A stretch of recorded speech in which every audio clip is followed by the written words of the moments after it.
Hello students. पिछले video में हम लोग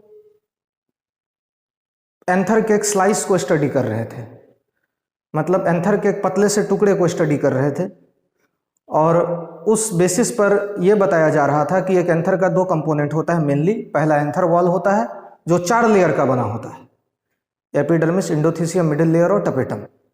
और दूसरा एंथर के अंदर 4 जो पॉलन सेक होता है, पॉलन चैम्बर होता है, जिसको माइक्रोस्पोरेंजियम भी कहते हैं, वो होता है। तो एंथर के इस दोनों पार्ट को समझने के लिए इस तरह से एक डायग्राम आप लोगों को बताया गया था। जैसे ये 4 पॉलन सेक है और इस 4 पॉलन सेक को चारों तरफ से घेरता है 4 लेयर्स, और ये चारों लेयर एक साथ कहलाता है एंथर वॉल। मेरी बात को जरा फिर से सुनिए।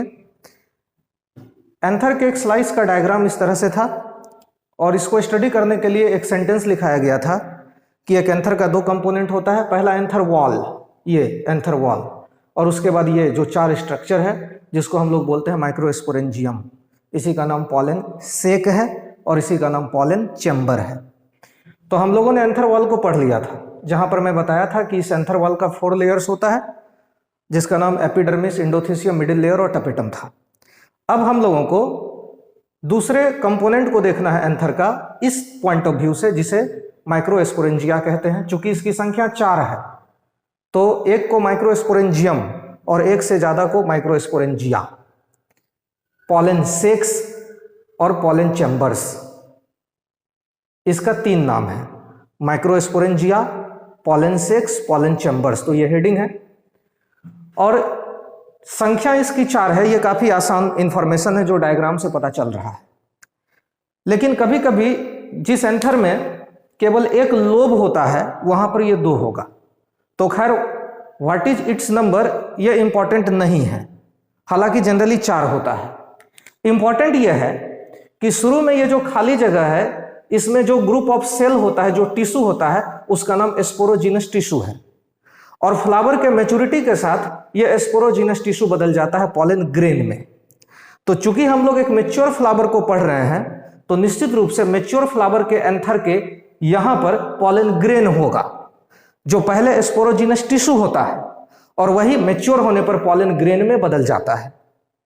लेकिन हम लोगों को पॉलन ग्रेन अब आगे पढ़ना है, क्योंकि मैच्योर फ्लावर में स्पोरोजिनस टिश्यू नहीं होता है, पॉलन ग्रेन होता है। यह अलग बात है कि यह पॉलन ग्रेन, जिसको हिंदी में परागकण कहते हैं, स्पोरोजिनस टिश्यू से बनता है।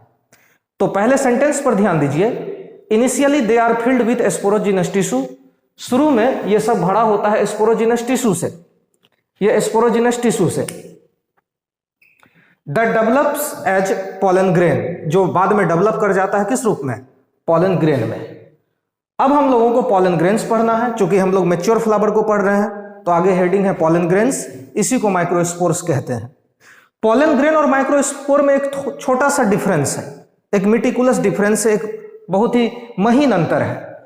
जैसे आप लोगों को जब मैं पिछले क्लास में कैलोज एंजाइम को बता रहा था तो वहां पर बताया गया था कि कैलोज एंजाइम पॉलन टेट्राड से पॉलन ग्रेन बनने में मदद करता है।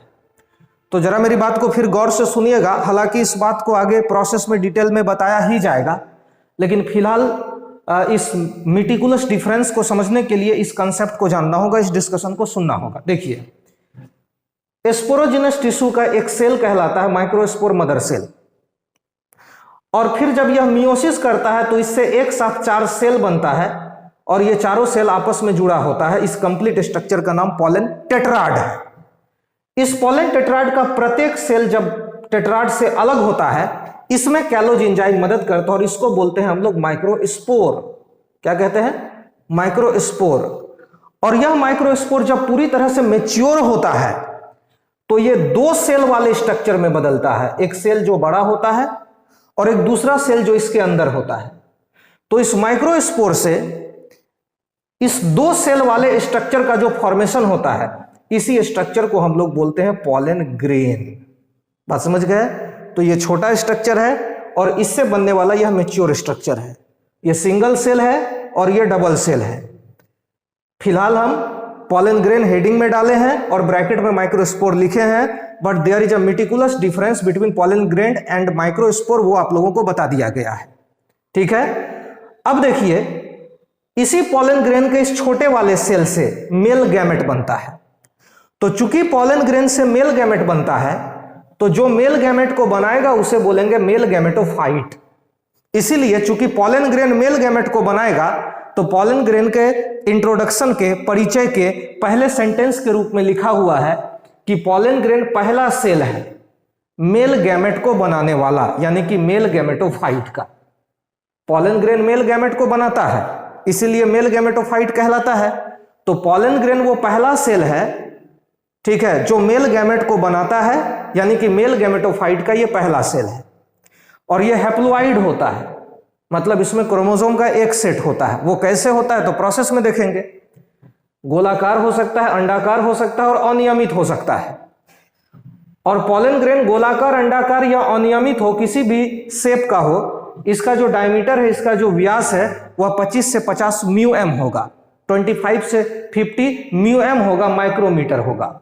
और पॉलन ग्रेन के स्टडी को हम लोग बोलते हैं पॉलिनोलॉजी। अब हम लोगों को पॉलन ग्रेन के स्ट्रक्चर को जानना है, तो अब आगे हेडिंग डालेंगे स्ट्रक्चर ऑफ पॉलन ग्रेन। तो चलिए अब हेडिंग डालते हैं स्ट्रक्चर ऑफ पॉलन ग्रेन। तो देखिए, स्ट्रक्चर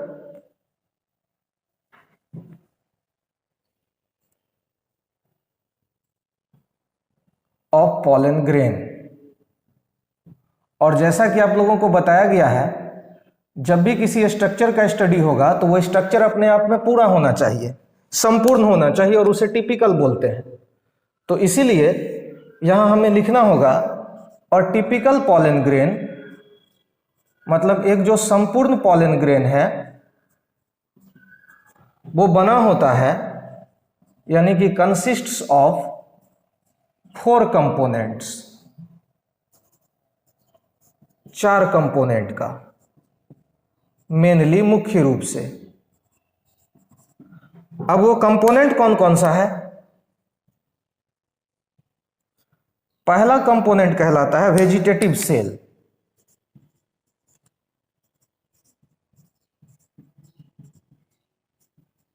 दूसरा कंपोनेंट कहलाता है जनरेटिव सेल, तीसरा कंपोनेंट कहलाता है स्पोरोडर्म, और चौथा कंपोनेंट कहलाता है जर्मपोर, जर्मपोर्स। तो अब इस चारों कंपोनेंट को समझने के लिए पॉलन ग्रेन के स्ट्रक्चर को जानना होगा।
देखिए ये समझने के लिए डायग्राम है।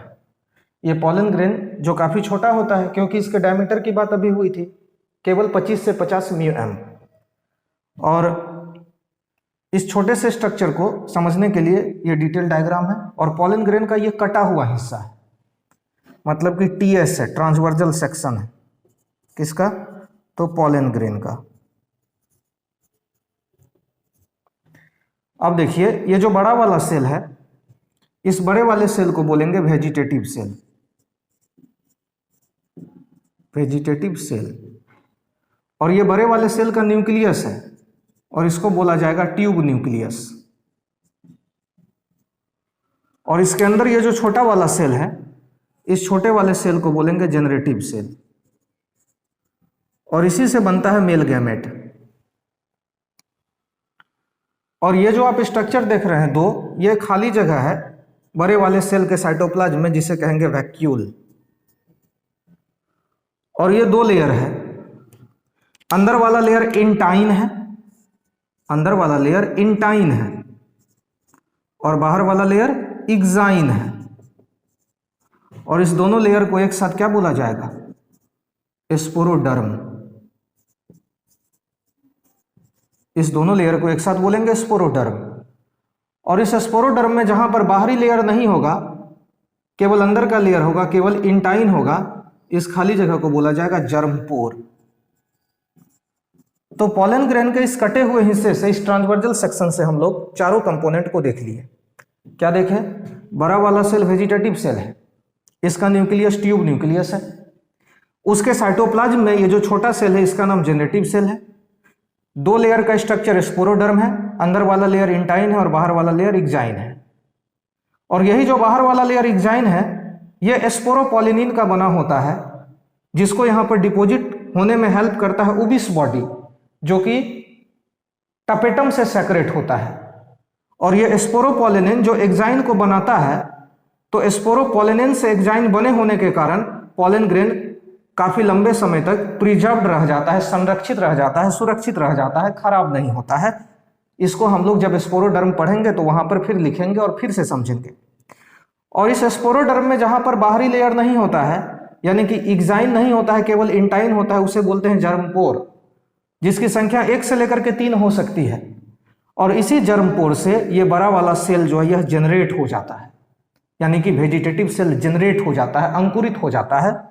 और जब यह बड़ा वाला सेल वेजिटेटिव सेल जनरेट होता है, और जब यह वेजिटेटिव सेल जर्मपोर से जनरेट होता है, अंकुरित होता है, तब जो स्ट्रक्चर बनता है पॉलन ग्रेन से, उसका नाम पॉलन ट्यूब होता है। उसकी चर्चा आगे प्रोसेस में होगी, पॉलिनेशन के बाद होगी। अब हम लोगों को एक एक कंपोनेंट को समझना है, तो सबसे पहले बात करेंगे किसकी? वेजिटेटिव सेल की। तो नंबर ए में है वेजिटेटिव सेल। अब इसके थ्योरी पर आते हैं, इसके इंफॉर्मेशन पर आते हैं। वेजिटेटिव सेल, तो नंबर ए है वेजिटेटिव सेल। और वेजिटेटिव सेल क्या है, आप लोग डायग्राम से समझ रहे हैं। ये बड़ा वाला सेल है, तो क्या लिखेंगे? It is larger cell. और इसका जो न्यूक्लियस है, इसे बोलेंगे tube nucleus. Its nucleus is called tube nucleus. और सबसे जरूरी बात यह है कि यह जो वेजिटेटिव सेल है, यह अंकुरित हो जाता है ट्यूब सेल के रूप में। वेजिटेटिव सेल जनरेट, अंकुरित होता है किस रूप में? एज ट्यूब सेल, जो ट्रांसफर करता है मेल गैमेट को इनटू ओव्यूल। तो अब जरा फिर ध्यान से समझिएगा, इसमें 3 पॉइंट है। पहला पॉइंट है कि यह बड़ा वाला सेल है। दूसरा पॉइंट है कि इसके न्यूक्लियस को ट्यूब न्यूक्लियस कहते हैं, जो लिखा हुआ है।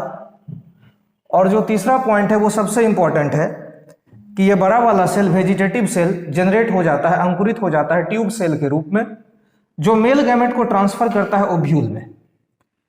तो इस बारे में, इस सेंटेंस को समझने के लिए इस डायग्राम को देखिए। ये फीमेल रिप्रोडक्टिव पार्ट जो होता है फ्लावर का, उसका यूनिट है और इसे कार्पेल और पिस्टिल कहते हैं। इसका 3 पार्ट होता है। ऊपर वाला स्टिग्मा, ये जो सिलिंड्रिकल है ये स्टाइल, और नीचे ये होता है ओवेरी। यहाँ पर होता है ओव्यूल और इसमें होता है एम्ब्रायोसेक, जहाँ होता है फीमेल गैमेट। जब यहाँ पर पॉलन ग्रेन आता है जिसको पॉलिनेशन कहते हैं, तो ये बड़ा वाला सेल जर्मिनेट करता है। इस तरह से जर्मिनेट कर जाता है, अंकुरित कर जाता है। और जब यह जर्मिनेट करता है तो जैसे जैसे यह जर्मिनेट करके आगे बढ़ता है,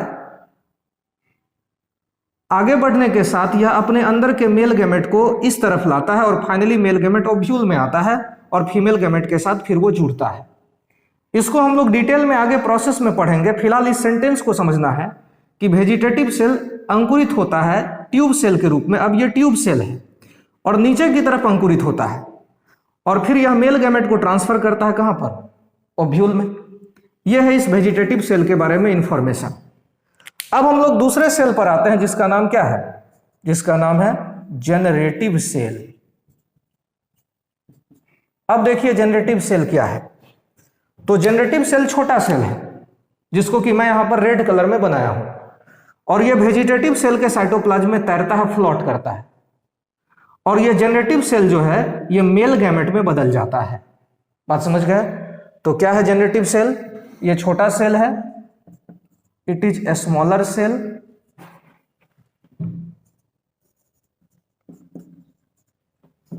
ये छोटा सेल है, it is a smaller cell. ये छोटा सेल है that float in the cytoplasm of vegetative cell. और यह वेजिटेटिव सेल के साइटोप्लाज्म में तैरता है। और सबसे खास बात यह है, ये जो जनरेटिव सेल है ये बदल जाता है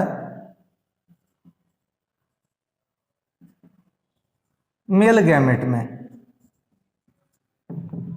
कैसे? तो माइटोसिस के द्वारा, और वो भी 2 मेल गैमेट में,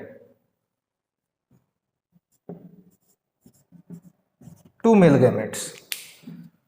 तो ये छोटा सेल है, it is a smaller cell, और ये बड़े वाले सेल वेजिटेटिव सेल के साइटोप्लाज्म में तैरता है और जनरेटिव सेल से ही मेल गैमेट बनता है। एक जनरेटिव सेल से 2 मेल गैमेट बनता है माइटोसिस के द्वारा।